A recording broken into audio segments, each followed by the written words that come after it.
Hi, everybody. I'm Bill Pidto. It's so great to see everyone, and welcome to the New York Rangers Hockey Fights Cancer virtual event presented by Northwell Health. We have such a special night tonight as we're going to be talking to Eddie Olczyk. Of course, he was on the Rangers Cup winning team in '94, now is a top analyst for NBC and also the Chicago Blackhawks.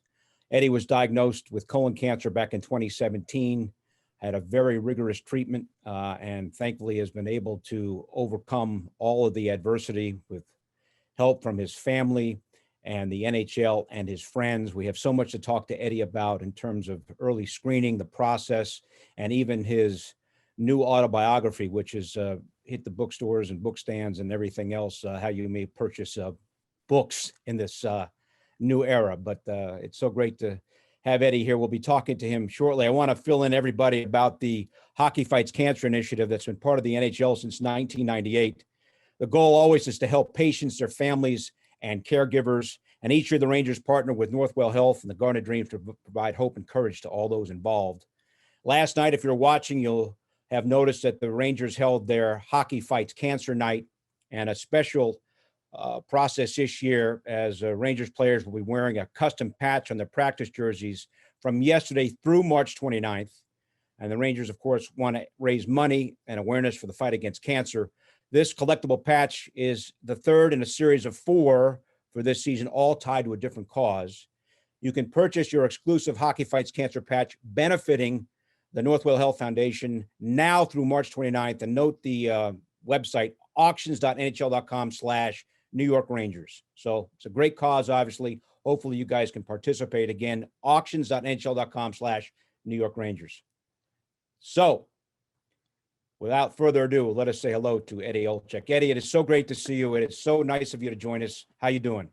Billy, it is great to see you. A long time, and always watching you, whether you're with Ryan Callahan or Stevie Valaket, or you got a full house in there when Joe and Sammy are in the studio. So it's great to be with you. Great to see and be with Ranger Nation, so to speak. And it is a real privilege to be a part of this cause for the Rangers. And those sweaters looked awfully sweet in warm-ups last night, and those patches look pretty special. So not surprised to see the first class moved by the Rangers as they have done. And I lived it back in 1994, as you mentioned, and it's hard to believe we're coming up on the let me do my quick math here. 27-year anniversary. You haven't aged a bit, Eddie. Yeah, right. Well, you know what? That's what shoe polish is for, Billy. That's what shoe polish is for. So.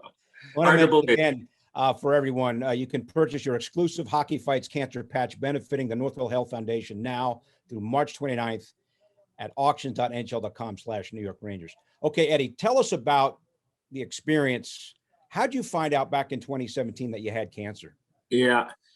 Well, look, I mean, I felt like I was a pretty healthy guy. I was turning 51 later in the year. This was like July of 17, and I had a colonoscopy actually scheduled because the recommendation was if you had no family history, no colon cancer, the age was 50 to have a colonoscopy.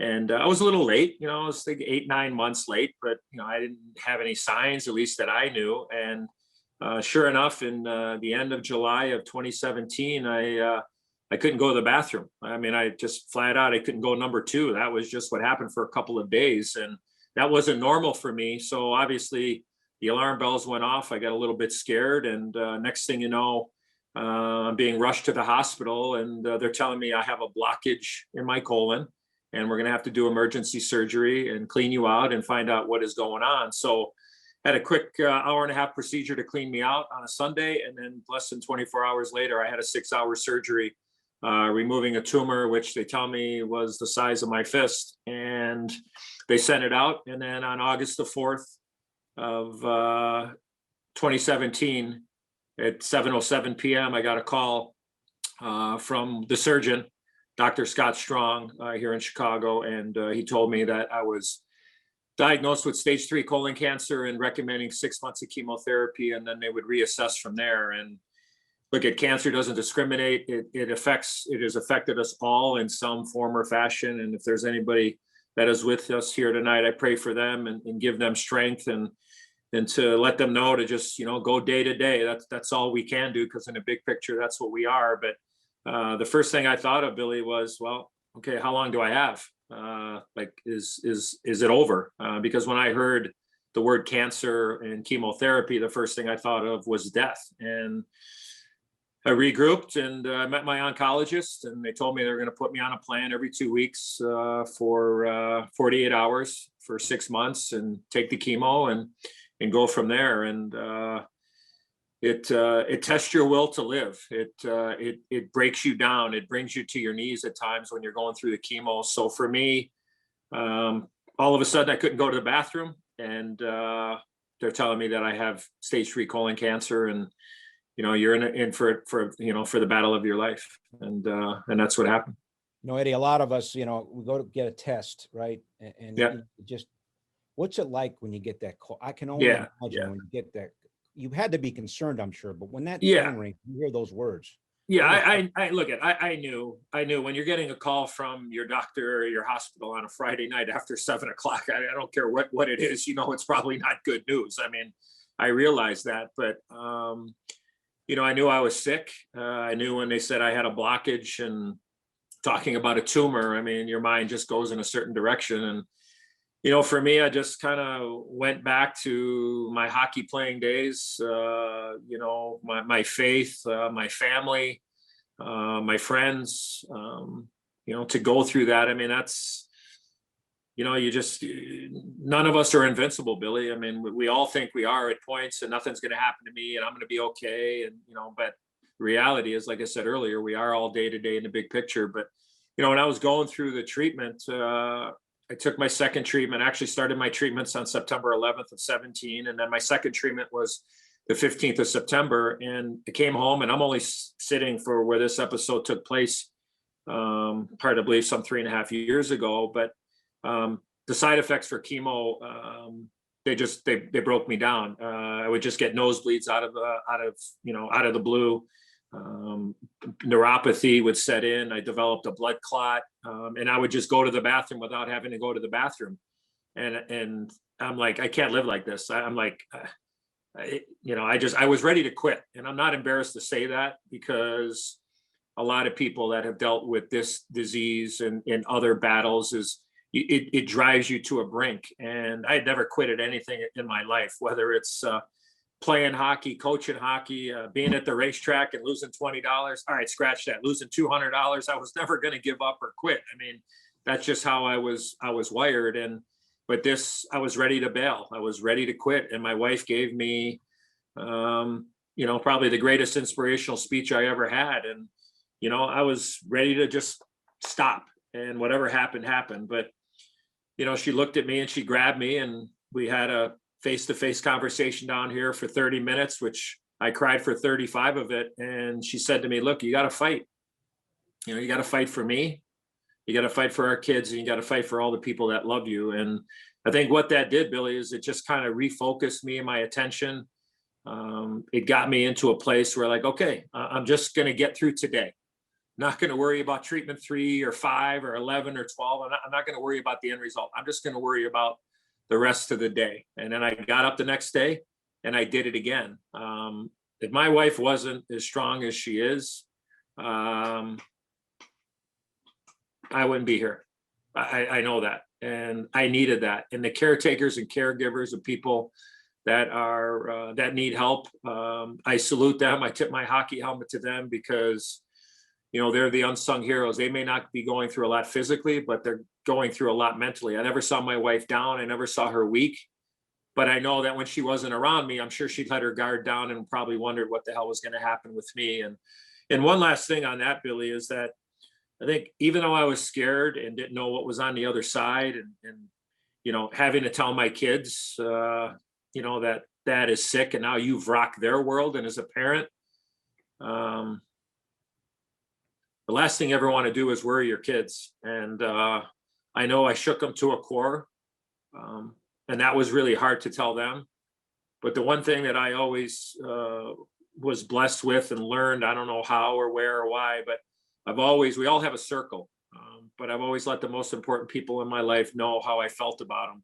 And I've always told them, said, look, I just want you to know, God forbid if something would ever happen to me, it would really bother me if I wasn't here and you didn't know that you've made my life better, and you've completed my life. And everybody would say to me, nothing's going to happen. Stop talking like that. Well, like I said, we're all day to day. You just never know. But when I was going through the battle, even though I was hurting and scared and wondering what was going to happen, I was very much at peace, Billy, when I was going through this. I know it's kind of odd to say, but I just felt that, I've been one lucky, to have been a part of this for, be on this earth for, 51 years or whatever it is. And I just wanted everybody to know how I felt about them. And I think that helped me get through, is that I was at peace with what was going on. And that helped me get through. There's no doubt. And look at the team of doctors, the family support, the NHL, my family with the NHL at NBC, also the horse racing community.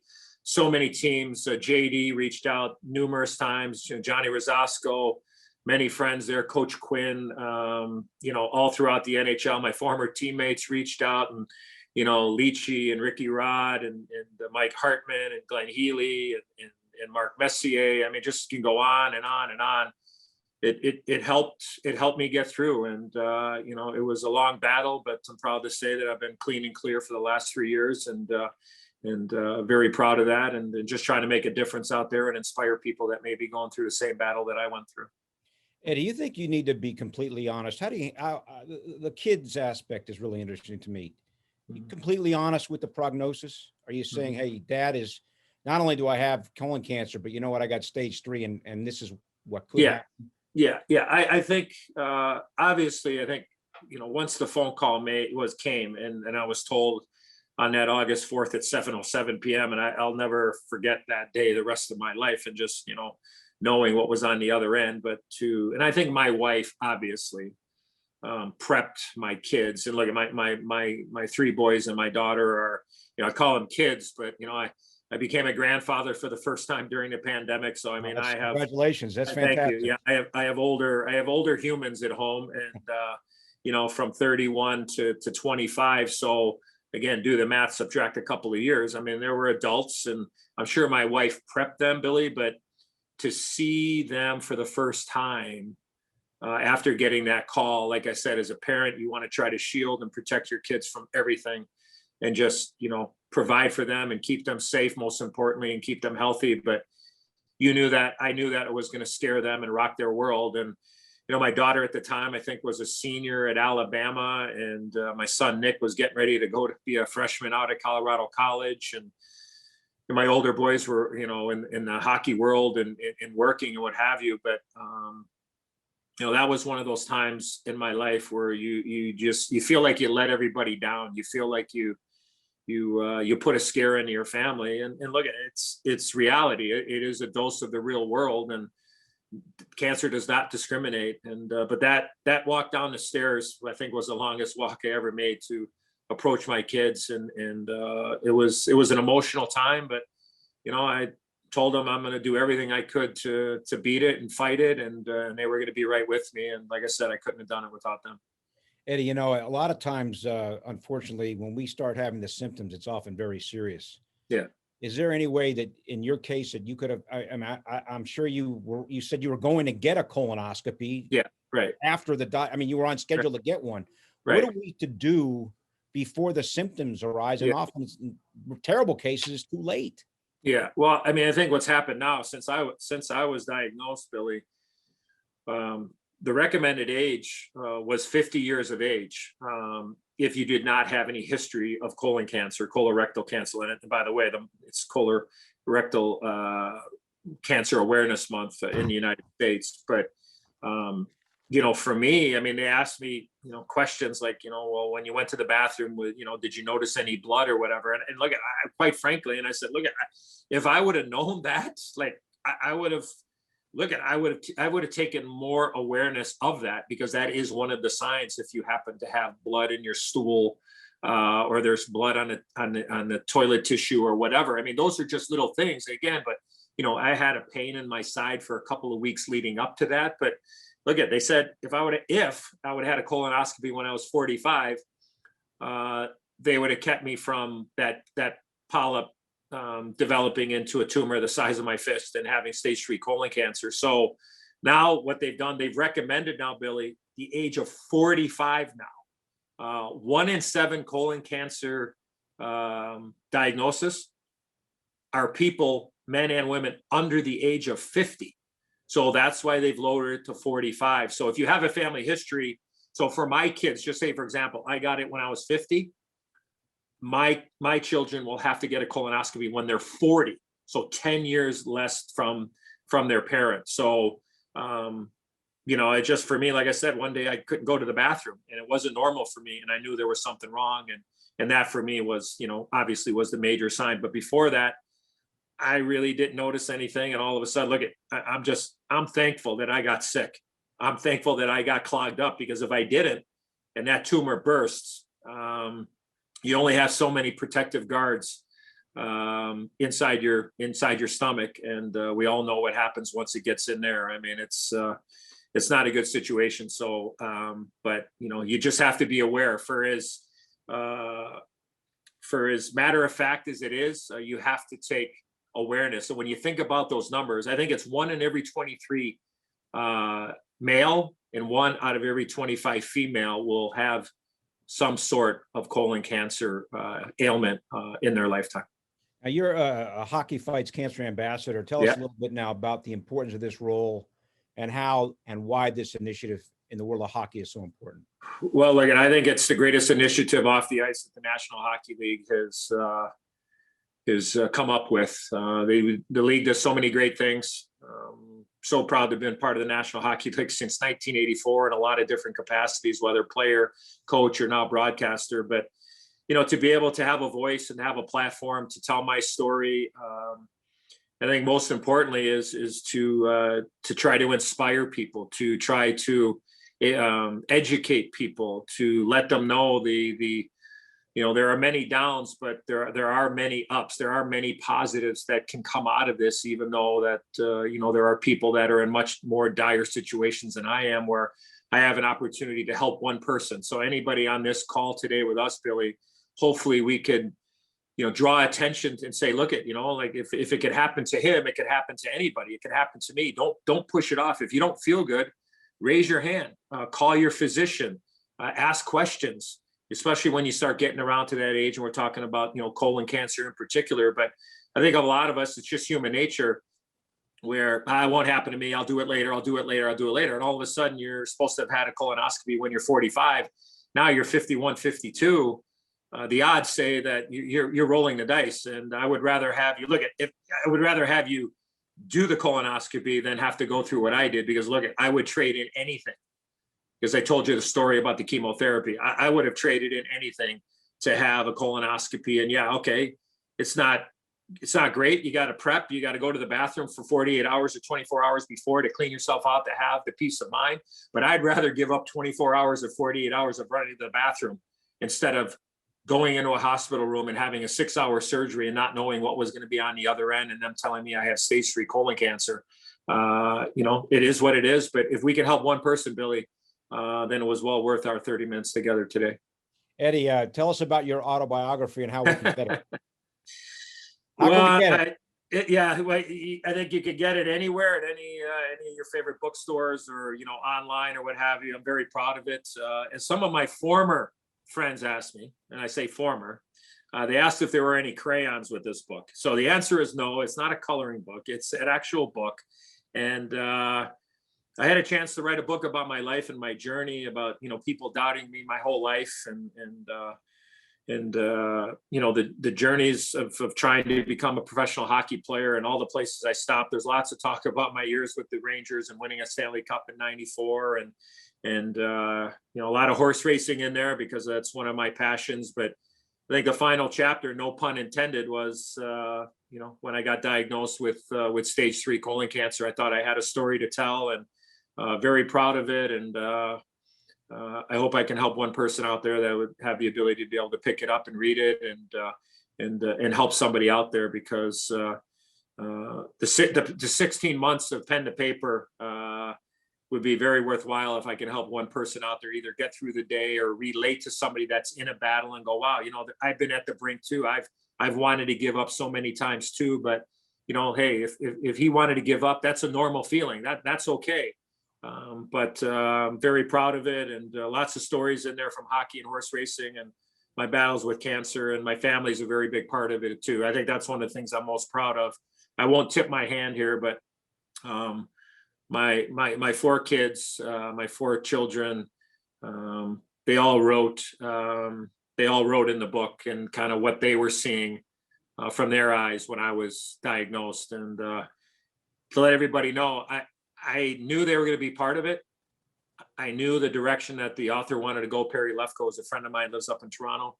But I didn't read what they wrote, Billy, until after the book was printed. I did not want to see it before, because I was like, yeah, I don't like how my son Tommy said that. I'm going to go in there and change it. But it's a pretty emotional read, and it took me a day each to read all 4 chapters because it was pretty emotional, and knowing what they were going through and living it, through their eyes.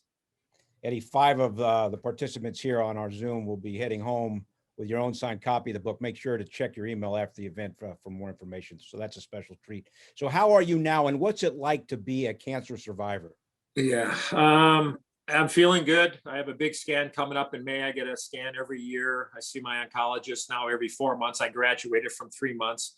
Every 4 months, and even now, huh? Yeah, every 4 months now. Yeah. So I hopefully hit another milestone after 21, and then hopefully get to that 6-month marker. But I go get my blood work done and just communicate. And the one thing I will say, Billy, and I'm sorry that I shouldn't say I'm sorry. I'm disappointed that I didn't know about this or learn about this until after the book came out. But I get contacted a lot and talk a lot about my battle, and it's I kind of feel like it's a part of my life's journey now, is to be an advocate for speaking about what I went through.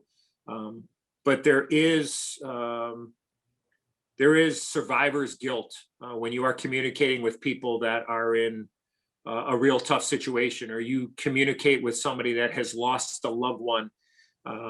I'd never thought about anything like survivor guilt at all before. I really didn't. But when I am communicating with people and talking to them, it is a very emotional, it is a very draining, it is a very rewarding time. And these are people that, look, I have whatever public, prestige as far as people knowing who I am and having a so-called name.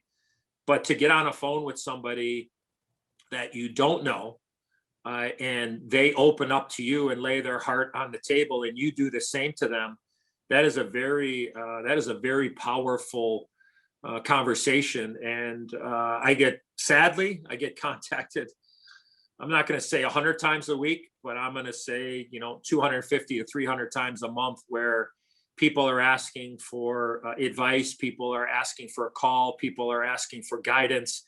There's only so much. How do you respond to all 250? I try to do my best in time. Sometimes you reach out and sadly it ends up too late, Billy, honestly. Just sometimes. And I have to, I think I've done a better job of managing, because you can't be everywhere. You want to help everybody. That's my DNA. I'd love to be able to, I would love to be able to maybe there's something out there where, you can do something once a month where, you can get whoever wants to jump on a call and just shoot the, what with people and just let them open up. And it's, the intimacy that goes on is when you're communicating with people. It's special to them. It makes them feel good. And all you try to do is offer support. You be as honest as you can. You give them support. You lean on the things that I leaned on as somebody that could survive. But as I was saying, I really wish I had the opportunity to add to the book, because I think it's important that not only the survivor's guilt, but also the caretakers and caregivers out there. Like I said earlier, they're going through so much, and not only checking on the people that are sick, but also the caretakers and caregivers, because they're going through a lot too. And I think we need to make sure that we as a society are looking after them as well, because they're right in the middle of it. And sometimes, as my wife has said, she felt helpless while we were going through this battle together. I just, it's so great to see you, you know, and I've heard about this story, obviously, you know, second, third hand reading about it, but it's very emotional for me to sit here and for all of us to hear you speak while we see your face. We can't thank you enough, Eddie. I mean, best to you, best to your family, and hopefully you stay healthy, you know? Thanks a lot, Billy. Great to be with you. It's always great to be a part of any of the initiatives that the Rangers have. And thank Jackie and Taylor for allowing me the opportunity to speak to everybody today. And I look forward to getting back at MSG. And anytime I go back into the city, you know, I played to win in the NHL, and I was lucky enough to be a very, very small part of a team that, you know, brought a Stanley Cup to New York City for the first time in 54 years. And anytime I go back, there's not a time that I don't go back to MSG or be in the city that I don't have a Ranger fan say thank you. And that means a lot. And it's hard to believe, like I said, I mean, 27 years, I don't know where the time has gone. And to come in for the reunion I guess 2 years ago, exactly right about now, we were at the Garden, and the Rangers brought us all back, and to be able to celebrate with the great Ranger fans was just an amazing time. And like I said, that was just incredible to be a part of that team, and just always very lucky to be a part of the Ranger family, and lots of friends there. And I wish the Rangers nothing but the best moving forward. And I really appreciate all of you taking time out of your day to be with us. So thanks for handling this and being our captain today, Billy. And thanks again to Jackie and Taylor for setting this up.